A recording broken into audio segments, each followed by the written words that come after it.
اس کا گمان اپنے رب کے ساتھ کبھی غلط نہیں ہو سکتا. اس لیے نہیں ہو سکتا کہ اس دعا کی برکت سے اللہ تعالیٰ اس سے بڑی کوئی چیز دے سکتا ہے. کتنا مشہور واقعہ ہے، سنتے رہتے ہیں، بیان کیا جاتا رہتا ہے کہ ایک خاتون آئی اللہ کے نبی کے پاس. انہیں فٹ آتی تھی، انہیں دورہ آتا تھا. عرض کیا ہے رسول اللہ صلی اللہ علیہ وسلم دعا کر دیجئے کہ اللہ تعالیٰ مجھے اس بیماری سے نجات دے دے. تو آپ نے فرمایا کہ میں دعا کر دوں تمہیں اللہ نجات دے دے، میری دعا قبول کرے. یہ تم پسند کرتی ہو یا یہ پسند کرتی ہو کہ اس بیماری پر تم صبر کر لو اور اس صبر کے بدلے میں، اس بیماری پر صبر کے بدلے میں اللہ تمہیں جنت دے دے. مسلمان آج دنیا میں اس موضوع کو کس لیول پر، کس سطح پر اٹھاتا ہے اور ریز کرتا ہے. ہماری دعائیں کہاں ہیں؟ ہماری دعائیں پتہ نہیں کتنی جہالت عام ہے، پتہ نہیں لوگ علم سے اور علماء سے کتنے دور ہو گئے، اسلام کی بنیادی اور اصولی تعلیمات سے کتنا دور ہو گئے. اپنی کمیوں، اپنے ایمان کی کمیوں، اپنے علم کی کمیوں کا رونا رونے کے بجائے سیدھا ساری امت، سارے مسلمانوں کے ایمان اور عقیدے اور ان کی دعاؤں پر تبصرے کرتے. اگر یہ علم ہو کہ ایمان والا بندہ گنہگار ہوگا تو بھی، اور ایمان والا ہے، بندہ ہے، تو گنہگار کیوں نہیں ہوگا؟ کہیں ایسا ہو سکتا ہے کہ کوئی بندہ گنہگار نہ ہو؟ کسی اللہ کی بندی سے کہیں گناہ سرزد نہ ہو؟ کہیں ایسا ہو سکتا ہے؟ ایک صحابی رسول کی وفات کا وقت آیا تو کہنے لگے کہ میں نے نبی صلی اللہ علیہ وسلم سے ایک بات سنی تھی، آج چاہتا ہوں کہ بیان کر دوں. تو وہ بیان کرتے ہیں کہ اللہ کے نبی نے فرمایا تھا کہ اگر بندے گناہ نہ کریں تو اللہ تعالیٰ ایسے لوگوں کو پیدا کرے گا کہ جن سے گناہ سرزد ہو اور پھر وہ اللہ سے توبہ کرے. تو بندے سے تو گناہ ہوگا، بندہ گناہ کرے گا، اللہ تعالیٰ سے توبہ کرے گا. گناہ کے بدلے میں اگر کسی مشکل میں پھنسا تو مشکلات اس کے لیے کیا ہیں؟ کہیں ہم اپنے کرتوتوں سے کسی مشکل میں پھنس گئے تو اس مشکل میں پھنس جانے کے وقت بھی ہمارا ایمان ہونا چاہیے کہ یہ مشکل ہمارے لیے اللہ تعالیٰ کی طرف سے رحمت ہو سکتی ہے کہ ہم اپنے گناہوں پر نظر ثانی کریں، توبہ کریں. آپ بتائیے وہ مصیبت، جس مصیبت میں مبتلا ہو جانے کے بعد ایک اللہ کا بندہ اپنے ان گناہوں سے توبہ کر لے جن گناہوں کی وجہ سے ان مصیبتوں میں وہ مبتلا ہوا اور ان مصیبتوں کے دلدل میں جا کر کے دھس گیا، تو آپ بتائیے وہ مصیبت اس کے لیے اللہ کی طرف سے رحمت ہے کہ نہیں؟ رحمت ہے اللہ کی طرف سے، اللہ کی طرف سے رحمت ہے. جو بیماری ہمارے گناہوں کا کفارہ ہو جائے، آپ بتائیے وہ بیماری اللہ کی طرف سے رحمت ہے کہ نہیں رحمت؟ حدیث میں آتا ہے کہ قیامت کے دن لوگ دنیا میں تکلیفوں کی بنیاد پر جو اللہ تعالیٰ کے ہاں بڑا بدلہ دیکھیں گے تو کہیں گے کہ اس سے بڑی تکلیفیں اگر اللہ تعالیٰ نے ہمیں دنیا میں مبتلا کیا ہوتا تو اچھا تھا. دنیا میں دیکھیے جان دے دینا، اس سے بڑی بات کیا ہے؟ اللہ کی راہ میں بندہ شہید ہو گیا، شہادت آج کے موجودہ غلط فکر اور غلط رخ اور غلط انداز کی جہاد کے نام پر ہونے والی موت نہیں. حقیقت میں جسے شہادت نصیب ہو جائے، حدیث میں آتا ہے جنت میں جنتیوں کو داخل ہو جانے کے بعد شہداء کے سوا کوئی تمنا نہیں کرے گا کہ اسے دنیا میں لوٹا دیا جائے. کیوں؟ جان دے دی اللہ کی راہ میں، دین کی خدمت کے لیے، دین کی سربلندی کے لیے، دین کی حفاظت کے لیے، اور اسے جو بدلہ ملا ایک جان دینے کے بعد، تو شہید سوچے گا کہ بار بار ہمیں جان دی جاتی، ہمیں دنیا میں لوٹایا جاتا، اور بار بار ایک معمولی چیز اتنے بڑے انعام اور جنت میں اتنے اونچے درجے کے، اس کی کیا حیثیت ہے؟ تو جہاں بھی بندہ جہاں بھی بندہ ہے اس کا گمان اپنے رب کے ساتھ، عرض یہ کر رہا تھا کہ اس کا ہمارا گمان ہمارے رب کے ساتھ بہت اچھا، بہت مضبوط، بہت قوی اور قطعی ہونا چاہیے۔ اب آپ دیکھیے اس خاتون کو اللہ کے نبی نے سمجھایا تو کہتی ہیں کہ یا رسول اللہ، میں اس بیماری پر رہتے ہوئے صبر کروں گی، مجھے جنت چاہیے۔ میں اس مشکل میں رہتے ہوئے صبر کروں گی، مجھے جنت چاہیے۔ جس اللہ کے بندے کی ہمارے اور آپ کی دعا قبول نہیں ہوئی، ہمارا رب ہمارے حق میں ہماری مصلحت کو ہم سے زیادہ جانتا ہے بہتر ڈھنگ سے، اور ہم پر ہمارا رب سب سے زیادہ مہربان ہے، وہ ارحم الراحمین ہے۔ اس کی رحمت کا حال دیکھیے کیا ہے۔ حدیث میں آتا ہے کہ اللہ کے پاس 100 رحمتیں ہیں، 100، پھر ان کو اللہ تعالیٰ نے اس میں ایک حصہ مخلوقات میں بانٹ دیا، انسانوں میں، جناتوں میں، جانور میں، چرند میں، پرند میں، حوام میں، یہ جو پتنگے ہوتے ہیں سب میں بانٹ دیا۔ ایک 100 میں ایک حصہ، 99 رحمت کے حصے اللہ تعالیٰ نے اپنے پاس رکھے ہیں، اپنے پاس۔ اس سے اللہ تعالیٰ رحم کرے گا اپنے بندوں پر قیامت کے دن۔ ایک مومن دنیا کی کسی مشکل میں مبتلا ہو اور مشکل سے نجات کے لیے دن رات دعائیں کرتا ہو، اگر اس کی چاہت کے مطابق دعا نہیں قبول ہوئی تو اس کا گمان جانا چاہیے اس بات کی طرف کہ اگر اسی شکل میں اللہ تعالی ہماری دعا قبول نہیں کرتا تو اس کا معنی یہ ہے کہ اس سے بہتر شکل میں ہمارا رب ہمیں کچھ دینا چاہتا ہے، اور مشکل، کسی اور مشکل سے ہمیں بچانا چاہتا ہے، یا آخرت میں ہمیں اللہ تعالیٰ اس کے بدلے میں کامیاب کرنا چاہتا ہے۔ گمان کبھی اپنے رب سے، کبھی اپنے رب کے تئیں بندے کا گمان کمزور نہیں ہونا چاہیے۔ دیکھیے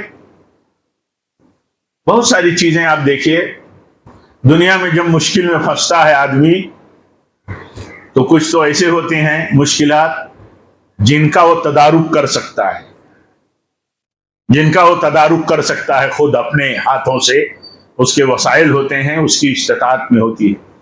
جو چیز بندے کے استطاعت اور پاور اور کنٹرول میں نہیں ہے اس میں وہ کیا کرے گا؟ مان لیجئے ہم کسی مشکل میں ہیں، ہمارے لیے جہاد ہماری استطاعت میں نہیں ہے، ہم ہتھیار بند لڑائی کے لیے اترے ہیں، یہ ہماری استطاعت میں نہیں ہے، اس کے لیے ضابطے ہیں، اس کے لیے شرائط ہیں، اس کے لیے خلافت ہے، اس کے لیے حکومت ہے،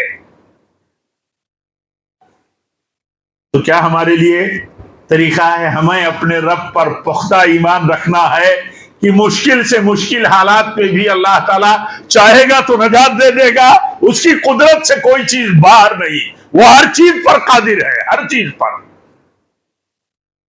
جہاں سورسز نہیں ہیں، کسی بھی طاقتور قوم کسی بھی ظلم و زیادتی کرنے والی سوچ کو مٹانے کے لیے، وہاں کیا ہے؟ بندے کا اپنا عمل، اپنے رب سے اچھا رشتہ، اپنے رب سے اچھا گمان، اپنی نیکیوں کے تئیں اللہ تعالیٰ کے ہاں اس کے ذریعے اپنی فریاد۔ دیکھیے وہ قصہ 3 لوگوں کا، جو لوگ سفر میں تھے اور موسم بگڑا یا رات میں پناہ کے لیے لینے کے لیے غار میں گھس گئے، اور ایک بہت بڑا چٹان اوپر سے آیا اور پورے غار کا وہ منہ جس کے اندر سے داخل ہوئے تھے وہ پورا بند کر دیا۔ ان کے استطاعت میں نہیں تھا کہ وہ ہلا سکتے، نہیں تھا ان کے استطاعت، ان کے پاور میں، ان کی طاقت نہیں تھی کہ اس کو ہلا سکیں، ہٹانا تو دور کی بات ہے۔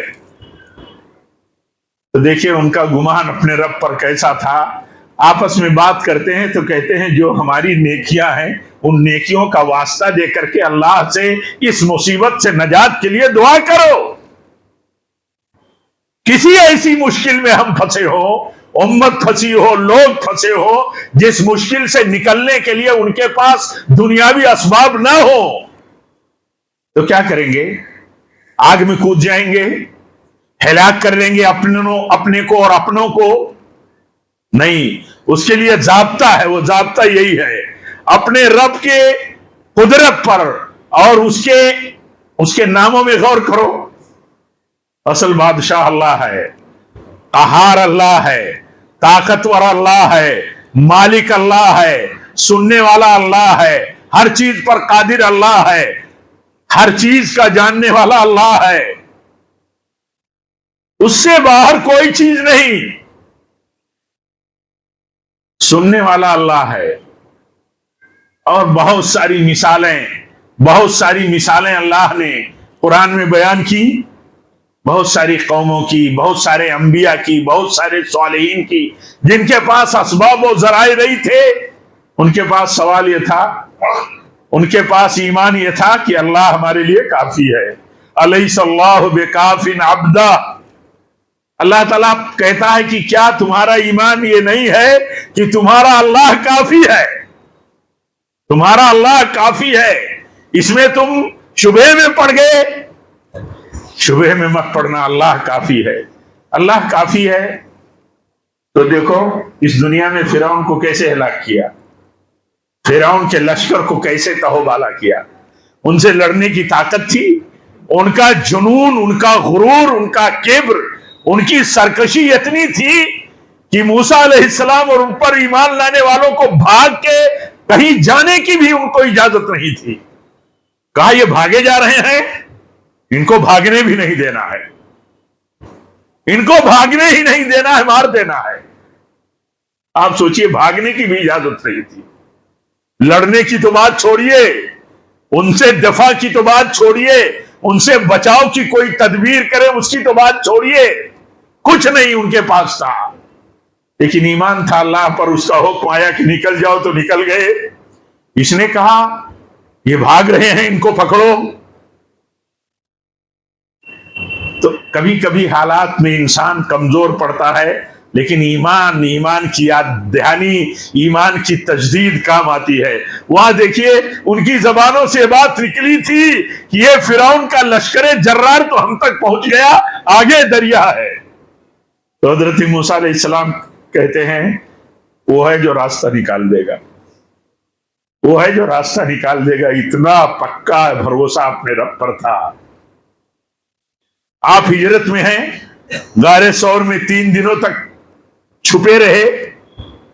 دنیا اسباب کی ہے، تدبیریں انسان کرتا ہے. بھاگنا بھی ایک تدبیر ہے، بھاگنا بھی ایک تدبیر ہے.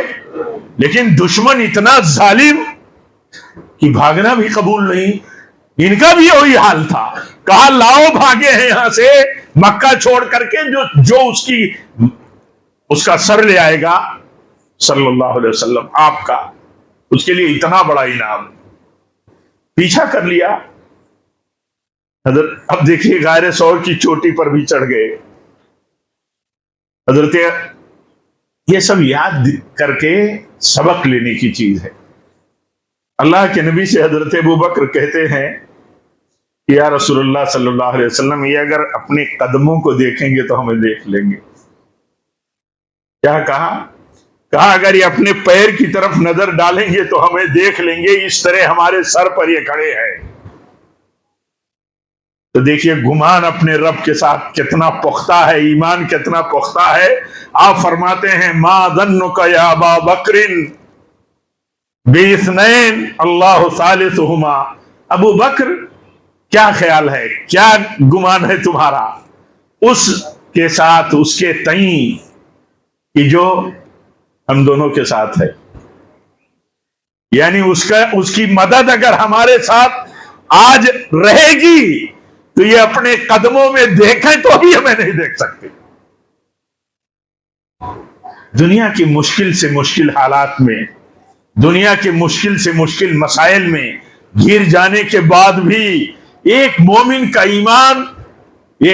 کا ایمان اپنے رب سے، اپنی توحید سے، اپنی اللہ تعالیٰ کی عبادت کی برکت سے، ایمان کی برکت سے کبھی مایوسی کا نہیں ہونا چاہیے. مایوسی کفر ہے، مایوسی گمراہی ہے، مایوسی اکبر الکبائر ہے.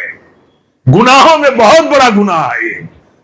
بعض علماء کہتے ہیں شرک کے بعد سب سے بڑا گناہ چوری اور زنا سے بھی بڑا گناہ ہے اللہ سے مایوس ہو جانا.